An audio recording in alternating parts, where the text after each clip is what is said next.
제주 4.3 사건은 5.18 민주화 운동이나 4.19 혁명보다는 잘 알려져 있지 않은 게 네네. 사실입니다. 젊은 세대들은 잘 모르기도 하는데 그렇죠. 어떤 사건이었고 왜 이 사건만 사건이라고 칭하는지 이 부분까지 좀 워낙 설명을 해주시죠. 길었고 복잡하기 때문에 그런데요. 이게 민주화 운동은 아닙니다. 훨씬 더 이전으로 거슬러 올라가서 해방 직후에 벌어진 혼란의 역사인데요. 4.3 사건 이렇게만 부르고 있죠. 제주 4.3. 47년 3.1절에 일이 터집니다. 네. 그런데 45년 해방되고 나서 이 제주도민들이 미군정에 대한 불만이 많았는데 이게 뭐 정치적인 이유라기보다는 일제 때 부역했던 경찰들이 군정 경찰이 됐어요. 친일파들이 다시 돌아온 거죠. 친일파들이 그냥 이제 공권력으로 행사를 하니까 거기에 대해서 이제 민심이 안 좋았죠. 그래서 47년 3월 1일에 김하 경찰에 의해서 3.1절 행사를 구경하던 어린이가 밟혀서 다치는 일이 벌어집니다. 네. 그러니까 이제 주민들이 화가 나서 돌멩이를 던졌는데 폭동이다라고 판단하고 경찰들이 발포를 해서 6명이 사망을 합니다. 이때부터 이제 1년간 민심이 소용돌이를 치다가 48년 4월 3일 새벽에 이번에는 또 이제 무장대라고 하는 좌익 청년들이 우익 인사들을 습격하는 일이 벌어져요. 그렇죠. 이러면서 좌우 충돌이 벌어지기 시작했고 정부 차원에서 엄혹한 탄압이 이제 시작이 된 겁니다. 좌익 색출이라는 이제 명목하에 양민 학살이 굉장히 지속적으로 벌어지는데 54년 9월에야 이 사태가 끝나요. 예. 그러니까 여기서 이제 무장대라고 이야기하는 좌익 청년들이 끝까지 이승만 정권에 이제 저항을 하는데 이들의 수는 불과 60여 명이었거든요. 그런데 이 결국은 계속 군대가 가면서 토벌을 한 결과 제주도민들의 10분의 1의 인구 14,000명이 공식적으로 사망한 것으로 집계가 되는데 공식 집계 이외에도 지금까지도 입을 열지 않고 있는 유가족들의 사정들을 우리가 돌아보면 더 많은 희생자가 있을 것으로 이제 추정이 됩니다. 27,000이다, 3만이다 이런 얘기가 네네, 나오고 한 있습니다. 2배 이상 될 것이다라는 추정이 있고요. 그리고 이제 이 과정에서 경찰도 한 140명, 군인도 한 180명, 전사자들이 나왔고요. 그러니까 이거는 아까 이 문재인 대통령 말씀처럼 편협한 이념 격돌 속에서 죄 없는 양민들이 영문도 모르고 죽어간 사건입니다. 굉장히 오랫동안 이승만 정부 시절에는 이 제주도민들이 이 당시에 좀 좌익 단체를 중심으로 남한 단독 정부 수립을 반대했었어요. 그러니까 또 정권의 정당성에 대한 도전이다라는 차원에서 탄압이 벌어지고 네. 이 사이에 또 6.25 전쟁이 벌어진 과정에는 또 공비 토벌이다 이래서 또 토벌이 벌어지고 굉장히 아픈 역사가 제주에서는 오랫동안 지속됐던 그런 사건입니다.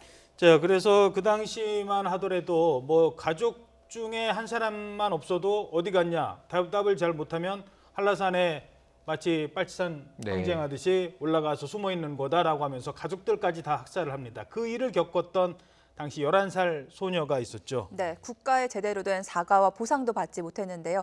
피해자 할머니의 목소리를 함께 들어보겠습니다. 그때는 그렇게 수명 살아난 사람들 알고 그 서귀포 가서 그 영창 생활 몇 개월 동안 하면서 그 배고파하는 생각 뜻이 석방 한 가을 들어가니까 우리 사람들 다 석방식이 돼요. 예. 석방식이니까 이제 갈등 넣고 하니까 우리도 안댕면 소재지에 왔어요. 소재지에 오니까 안댕면 사람도 우리 폭도라고 예. 집도 안 빌려줍니다. 폭도라고 집도 안 빌려주고 집도 비랑 살지 못하고 이불도 하나 더 없고 몸뚱아리밖에 없으니까 네. 이불도 없고 집도 안 빌려주고 하니까 왜 그런 얘기를 가족들에게 못 하셨는지 그걸 이제 지금은 하려고 부끄러워가지고 예. 창피해가지고는 안 했어요. 창피하다고요? 왜 뭐가 예. 창피하세요? 그렇게 사는 것이 너무 창피해가지고 난. 예. 자, 이게 이제 그 할머니도 손자들한테 이런 얘기를 이제 못했다고 못했다는 하고요. 거죠. 왜냐하면은 진짜 뭐 폭도로 계속 그냥 알려져 네. 있었으니까요. 70년대 그리고 80년대 저희들 초중학교 중학교 다닐 때만 해도 이 사건은 그냥 항쟁이라는 얘기는 아예 꺼내지도 않았고요. 4.3 사태, 폭동 이렇게 규정을 했어요. 근데 지금은 이제 4.3 사건으로 그렇습니다. 그러니까 항쟁이라고 부르는 사람도 있고 아직도 폭동이라고 보는 자유한국당 홍준표 대표는 지금도 오늘도 폭동이라고 그렇게 얘기를 했죠. 요구를 하고 있지 않습니까? 역사적 해석이 좀 달라지는 이유 그리고 왜 지금까지도 규명이 안 됐을까요? 그러니까 정치적인 관점의 문제는 아니에요. 그러니까 이제 시간이 많이 흘러서 79년에 현기영이라는 작가가 처음으로 이 4.3 사건을 드러내는 소설을 하나 씁니다. 순이 삼촌이라는 건데요. 여기서 삼촌은 진짜 친척이 아니라 제주 사람끼리는 일가뿐 아니고 이 동네 주민들을 다 삼촌 부르는데 순이 삼촌은 놀랍게도 여성입니다. 그 집안의 이야기가 풀려 나오거든요. 그 이후에 최근에도 이 김대중 정부 때 이 그 섬에 가고 싶다. 뭐 최근에 이제 2013년에 지슬 이런 이제 독립 영화들이 나와서 계속 사건을 알리는데 아직도 잘 알려져 있지 않아요. 이게 정치적인 사건이 이념적으로 얽혀 있어서 90년대까지도 이 4.3에 대해서 언급하는 것은 좀 불순하게 여겼던 제주도민들은 이것은 아예 언급도 하지 않는 네. 왜냐하면은 또 일가가 일가를 서로 죽여야 했던 역사가 묻어 있는 그렇죠. 거거든요. 같은 주민들끼리 벌어진 일이에요. 그런데 제주 안에서는 이 문제를 시당초에 다 서로 화해하고 용서하고 넘어가기로 했습니다. 그리고 이제 이 김대중 대통령이 국민의 정부 때도 화해와 치유 문제를 이때 언급을 하고 이때 대대적으로 이 처음으로 조사를 한 거예요. 예. 실태 상황을 조사했고 그리고 이제 참여정부 시절에 노무현 대통령이 최초로 가서 2006년에 대통령으로서는 처음으로 4.3 위령제 참석을 해서 이 문제는 국가가 잘못한 일이다라고 사과를 합니다. 이게 첫 번째고요. 오늘 문재인 대통령은 국가 폭력에 대한 사과를 다시 한번 함과 동시에 다시는 이런 일이 없도록 하고 화해 치유를 해야 한다. 네. 제주도 내에서는 이 부분에 대해서 잘잘못은 가리지 말자. 다만 이것을 용서하고 우리 화해하자. 근데 이때 완전히 잘못된 게 뭐냐면요. 그 미 군정 보고서를 보면 제주도민의 70%가 좌익이다. 이렇게 단정을 내립니다. 그리고 해안선에서 5km에 있는 사람들은 모두 다 처단한다 이렇게 돼 있어요. 예. 그래서 그 섬에 가고 싶다는 영화에 보면은 학교 운동장에 주민들 다 모아놓고 중간에 선을 쭉 긋습니다.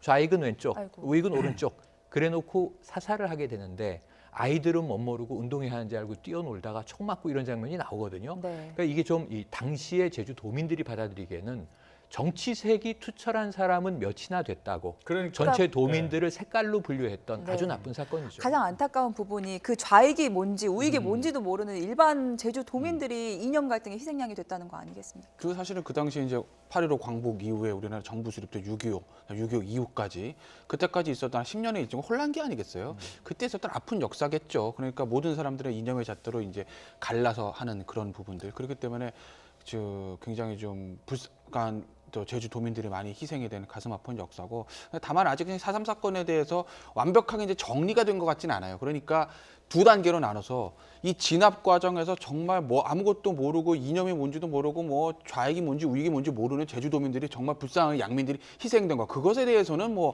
이제 이론의 여지가 없는 것 같은데 그 사건이 촉발했던 그 부분이 이제 뭐 홍준표 대표가 얘기했던 그 남로당의 어떤 우리 그 50 총선거를 방해하려는 어떤 반란을 진압하는 과정에서 나온 것인지 아니면 정말 그것이 어떤 민중의 항쟁인지라는 그런 폭동과 항쟁 그 사건의 출발점에 대한 해석에 대한 다툼은 아직은 그것은 좀 진행 중인 것 같습니다.